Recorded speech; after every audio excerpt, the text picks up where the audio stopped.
conversation avec l'un de mes grands frères qui est militaire dans l'armée gabonaise. Il disait qu'en fait, les militaires français qui travaillaient avec l'armée gabonaise connaissaient mieux la forêt gabonaise que les Gabonais eux-mêmes.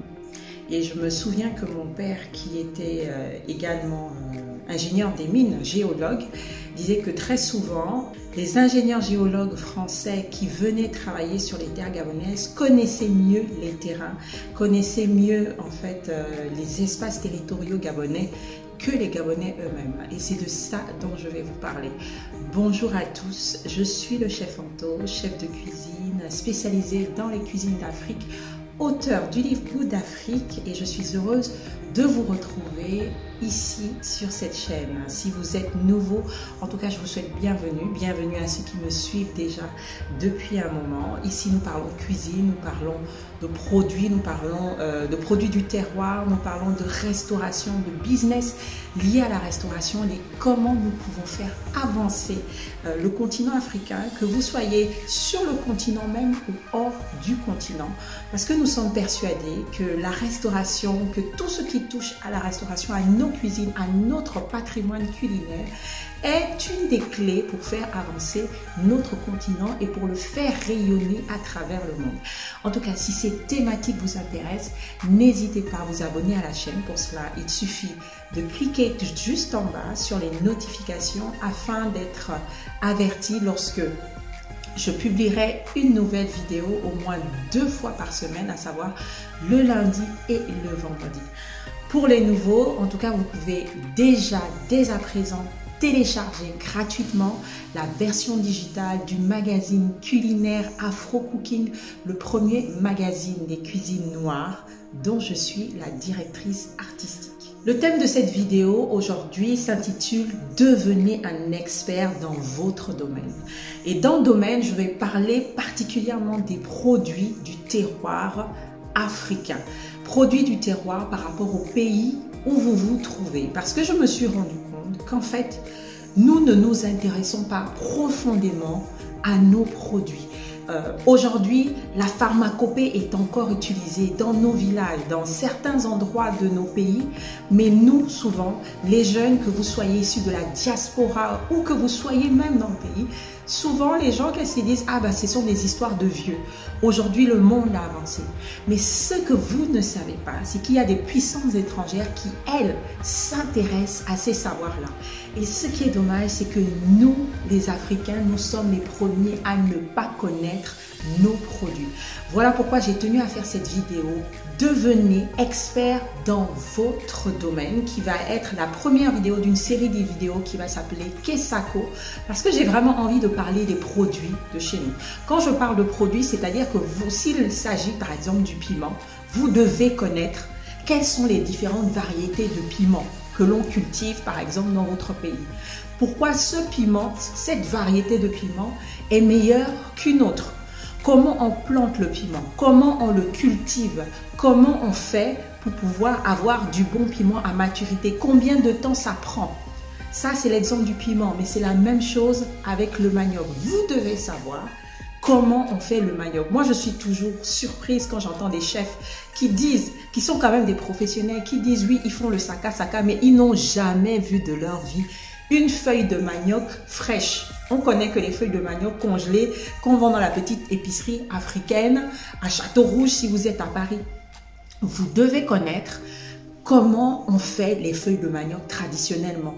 Vous devez aller dans votre pays, vous devez savoir comment on les choisit, comment on les cueille, comment on les pile, pourquoi on choisit telle feuille et pas celle-là, comment on pile, comment ça se cuisine. C'est trop facile de dire parce que j'utilise des feuilles de manioc, alors je fais du saka. Non, il ne suffit pas d'utiliser les feuilles de manioc pour faire du saka ou de faire du pundu. Il faut connaître le produit, comment il se cultive, comment on le prépare, mais surtout, quelles sont les variétés? Quels sont les apports nutritifs? C'est de ça dont je veux parler quand je dis qu'il faut connaître vos produits. Il faut être expert dans votre domaine. Alors pourquoi c'est important d'être expert dans son domaine? Déjà, ça vous apportera à vous plus de connaissances. Plus de connaissances par rapport aux produits que vous utilisez et Vous ne pourrez pas vous faire arnaquer lorsque vous allez chez un fournisseur et que un fournisseur vous propose un produit. Parce qu'à vue d'œil, vous saurez que ce produit-là est bon, ce produit-là n'est pas bon. Quand il vous donnera un prix, vous saurez que là, c'est trop cher. Là, ça va, si je l'ai à un bon rapport qualité-prix. Vous saurez aussi comment travailler ce produit. Le problème, c'est que souvent, on est tellement dans la tradition et qu'on est tellement des connaissances traditionnelles qu'on oublie même de faire des recherches encore plus poussées par rapport à ce qu'on a pu apprendre de la tradition. Donc déjà pour vous-même, pour votre culture personnelle, c'est important de pouvoir faire des recherches sur les produits que vous utilisez en cuisine. Pourquoi on le cuisine de telle manière et pas autrement? Et si je le cuisinais autrement, qu'est-ce que ça me donnera? Qu'est-ce qui va changer? Qu'est-ce que j'apporte en plus? Ou qu'est-ce que ça retire au produit? Tous ces éléments-là vous permettent en fait de savoir de quoi vous parlez. Le problème aujourd'hui, c'est qu'on a beaucoup de gens, comme l'Afrique est devenue un peu une zone d'opportunité. Tout le monde veut se lancer là-dedans, mais on se rend compte quand on gratte un peu, c'est que les gens ne savent pas de quoi ils parlent. Pourquoi? Parce que ce ne sont pas des experts. Si vous demandez pourquoi on utilise tel produit, on va te dire ça soigne. Mais ça soigne quoi?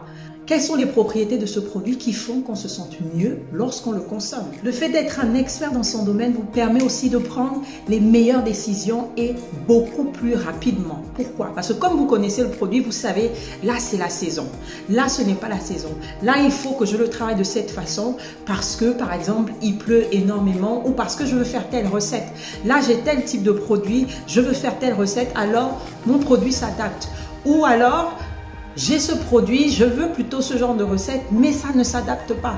Le fait de connaître vos produits, d'être des experts dans ce que vous faites, d'être des experts dans la connaissance de votre terroir, quel que soit l'endroit où vous êtes, du patrimoine culinaire africain dans lequel vous vous trouvez, vous permet de pouvoir prendre des meilleures décisions et de faire même des meilleurs choix, notamment par exemple quand vous devez faire une carte de restaurant, une carte de plat pour de livraison. Vous savez que tel produit, ça se cuisine vite. Tel produit, ça met un peu plus de temps. Tel produit, il faut que je le vende un peu plus cher parce que ça demande un peu plus de travail. Vous prenez plus vite des décisions que de mettre des prix comme ça à la tête du client parce que vous ne savez pas ou parce que vous avez vu le voisin mettre ces prix-là. Le fait d'être un expert vous permet de construire votre réputation et d'être solide. Et cette réputation fait en sorte qu'on vous invite. On vous invite sur des conférences, on vous invite pour des interviews, on vous invite pour pouvoir parler de votre savoir parce que vous savez de quoi vous parlez. Si vous n'êtes pas un expert dans votre domaine et qu'on vous appelle, vous allez bégayer parce qu'à un moment donné, on va parler de sujets, de produits, on va parler de transformation, mais vous ne saurez pas étayer votre propos. C'est ce qui fait que beaucoup disent oui, mais moi aussi je veux passer à la télé, moi aussi je veux qu'il y ait les médias, moi aussi, mais est-ce que tu es prêt? Parce que les médias, si ce sont des médias sérieux et qu'on t'appelle et qu'on te pose des vraies questions, on saura très vite si tu es un expert ou si tu ne l'es pas. Si tu es un plaisantin ou si tu ne l'es pas. Parce que lorsque tu vas dire tu fais de la cuisine africaine, mais qu'on se rend compte comme cette jeune demoiselle qui m'écrit, qui me dit qu'elle est originaire de la RDC, mais qu'elle est née en Belgique, elle a grandi en Belgique, mais elle n'est jamais allée en RDC. Et elle a son projet pour la RDC parce qu'elle veut aider la RDC. Je lui ai dit, ma chère, avant de vouloir aider la RDC, va d'abord t'asseoir là-bas. Va d'abord un peu voir comment ça se passe. Va t'imprégner de la culture. Va voir comment ils vivent. Va cuisiner là-bas. Parce que la Belgique, même s'il y a beaucoup de Congolais, ce n'est pas la RDC. Et on a beaucoup de gens, surtout dans la diaspora, qui veulent, au nom du salut de l'Afrique, parce qu'ils veulent sauver l'Afrique, on veut faire ça pour l'Afrique, on veut, mais qui n'ont jamais mis les pieds là-bas. Donc quand tu discutes avec eux, tout de suite, tu sens que le gars, il ne sait pas de quoi il parle. Parce qu'il ne connaît pas les réalités du terrain. Le gars, il te parle d'un projet, mais il a l'esprit européen dans la tête. Il a l'esprit à la française, il a l'esprit... mais il faut aller sur place pour se rendre compte des réalités du terrain. Et c'est quand tu vois les réalités du terrain, quand tu vis ce que les autres vivent sur place, que là, tu peux venir dire oui, par rapport à cette situation, par rapport à ce produit, effectivement, lorsqu'on est là-bas, voici les contraintes. Et donc, c'est d'autres réalités. Et quand tu es un expert, tu es conscient de ces réalités-là. Et c'est ce qui fait que quand on t'appelle pour faire des débats, pour débattre, pour parler d'un sujet, tu es beaucoup plus crédible parce que tu as la connaissance sur le terrain, donc sur le continent, mais aussi hors du continent. Donc, être un expert, surtout concernant notre patrimoine culinaire africain, il faut pouvoir savoir de quoi vous parlez et aller sur place pour voir comment ça se fait. Pourquoi être un expert? C'est parce que ça va vous rapporter de l'argent. Pourquoi? Cette connaissance, en fait, vous pouvez la vendre. Vous pouvez donner des cours par rapport à ça. Vous pouvez vendre cette connaissance auprès d'entreprises qui seraient intéressées par le marché de votre pays.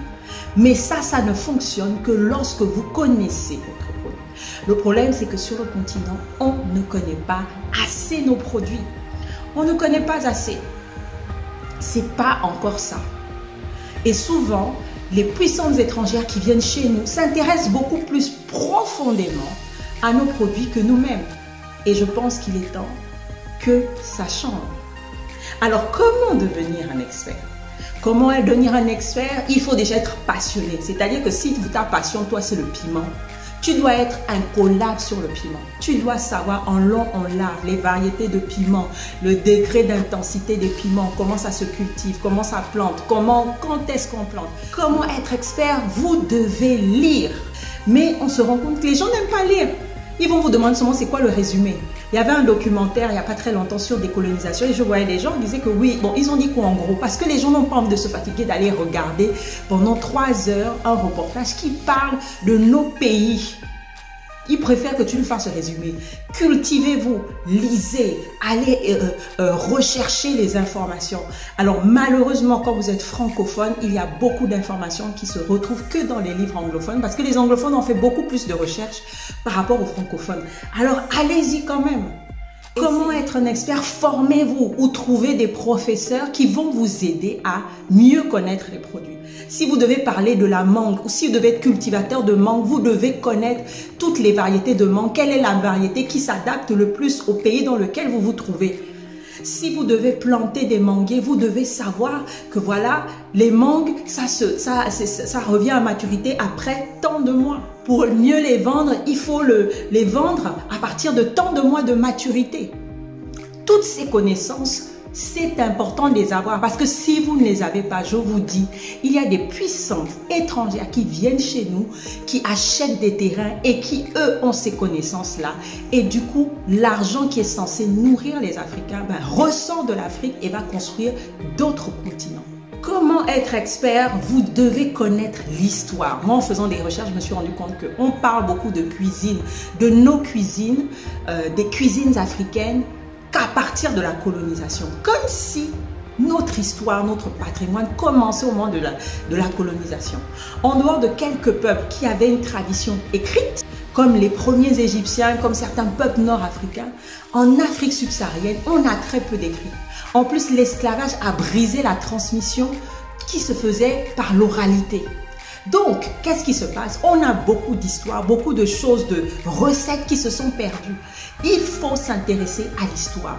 Il faut s'intéresser à l'histoire passée. Il faut s'intéresser à l'histoire présente pour pouvoir construire le futur. Je vous disais dans une vidéo que l'Afrique achète énormément de nourriture hors du continent pour pouvoir nourrir ses populations. Or, nous avons tout ce qu'il faut sur le continent. Nous avons 60% de terres arables. Alors, comment se fait-il que nous n'y arrivons pas? Très souvent, c'est parce que nous ne maîtrisons pas la chaîne de transformation, nous ne maîtrisons pas les connaissances sur nos produits. Vous deviendrez aussi un expert en ayant des preuves de votre expertise. Faites des vidéos, faites des tests, filmez vos tests, écrivez, voyagez. Pourquoi? Parce que vous comprenez mieux la façon de manger. Vous comprenez mieux pourquoi cette façon de manger, on la retrouve dans plusieurs pays d'une certaine région. Pourquoi tels produits, on les retrouve dans certains produits, mais d'une région. Parce qu'il faut savoir que les frontières telles qu'on les connaît aujourd'hui, ce n'est pas nous qui les avons mises. Et c'est la raison pour laquelle il y a beaucoup de similitudes suivant certains pays voisins. Mais ça, On ne le sait que lorsqu'on cherche l'information et qu'on devient expert. Je veux vraiment encourager les Africains, que vous soyez sur le continent ou hors du continent. Il faut savoir de quoi vous parlez. C'est trop facile de dire oui, je veux faire un truc africain, je veux, mais quand vous discutez avec les gens, ça va au-delà même d'avoir une formation de cuisine. C'est vraiment une question de je sais de quoi je parle. Parce que quelqu'un peut ne pas avoir une formation de cuisine, mais être plus calé que vous qui avez une formation en cuisine, qui avez été chez des grands chefs étoilés. Mais être plus calé, parce que lui s'intéresse aux produits. Sauf que si vous ne vous intéressez pas aux produits, vous ne saurez pas comment le transformer, comment le sublimer dans votre assiette. Voilà pourquoi il est important d'être expert dans son domaine. J'espère que cette vidéo vous a plu. Je vous invite à la partager, je vous invite à liker, à laisser des commentaires. Et merci en tout cas à ceux qui laissent des commentaires. Mais on n'a pas assez. Faites-moi des commentaires, likez, partagez. C'était le chef Anto pour vous servir. Je vous dis à très bientôt. Au revoir.